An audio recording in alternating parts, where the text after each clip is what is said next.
Kisii ase skuru ya baiseke ya kereria sira sangeta mange igoro ya matemwaiga abo igotunya ko batukuriga chinkwanja konti turazwa bosyo turarigerie kiombe gia Kuppet ekyo gya Kenya Union of Post Primary Education Teachers kurwase urosageri county ya Kericho niko bono bayesokire na gukwandra engane iyo yoko enekwa buna amatemu nene mono kurwase enseme yo Kobekwa abose Ebirasi bya Junior Secondary School mbirigo kya Kobekwa ase primary nigo bono gwente Kobekwa ase secondary nabo gase besokire na komochia chinkwana chi obose ogotuguterware kumugiro bwekyombeekyo uyu nyara ko bagotuguterwara samatko abwango gase bata bire bono nigo tuguteretware ase chinchira chitari chingia tigatura tegarero mwanchu murigera chinkwana cyabo kero Ebirasi via kepsia bose Ebirasi vya gatano narimo abakora matema kepsia bagenda to kwirigania gochia gotamboka gochia ase Ebirasi ebyo via JSS.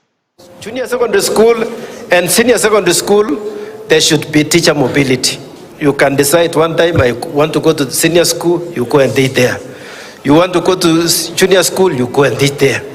But remember, senior school is going to be pathways. Your school may decide to be a science only school, and you are teaching humanities. What will happen to you?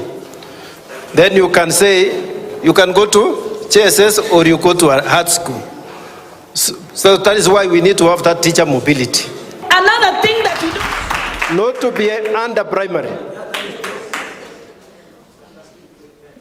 Not to be under primary. Because those are separate entities. If you read the Constitution, Schedule 4, it talks of primary and secondary. So that there should be a clear distinction. But for junior secondary school and senior secondary school, there should be teacher mobility. You can decide one time, I want to go to senior school, you go and teach there. You want to go to junior school, you go and teach there. But remember, senior school is going to be pathways.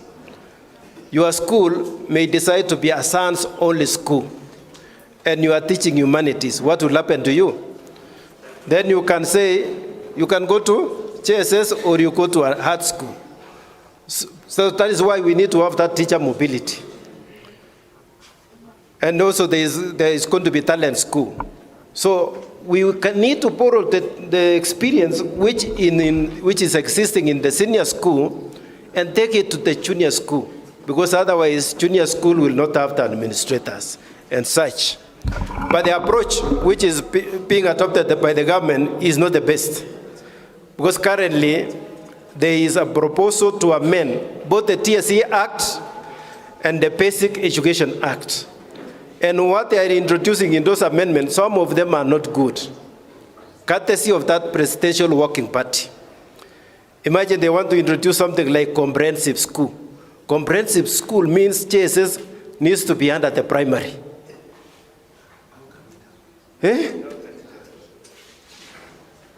And that is unconstitutional because they also want to rename the JSS as junior school, rename senior secondary school as senior school, so that they kill the name, the word secondary school. That is going to be unconstitutional because the Constitution talks of secondary school.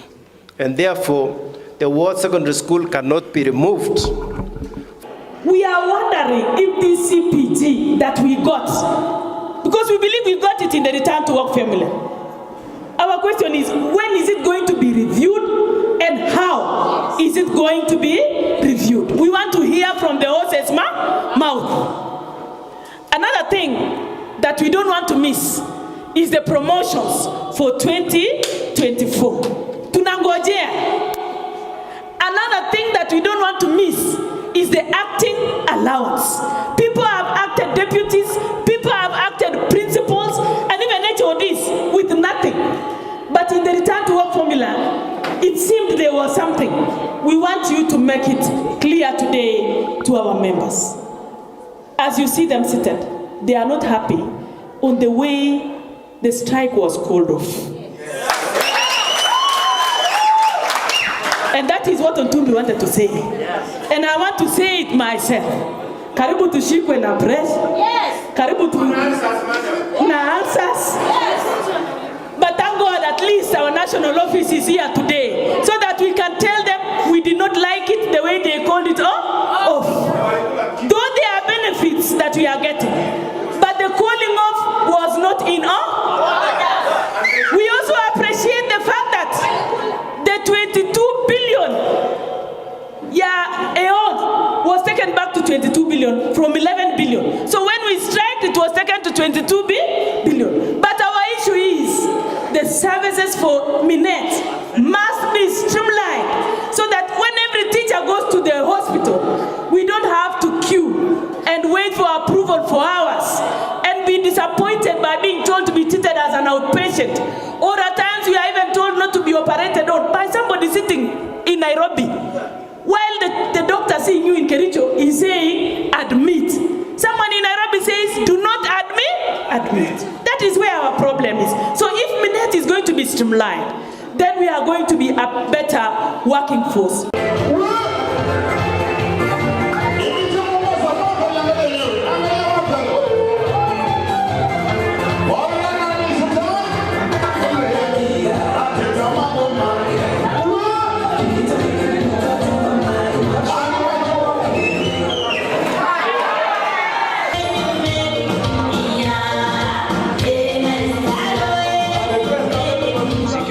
ya Kenya Union of Post Primary Education Teachers Kuppet baganda takuboria gagwe Ebirasi ebyo bya Junior Secondary School insio murabari mu yabo masomo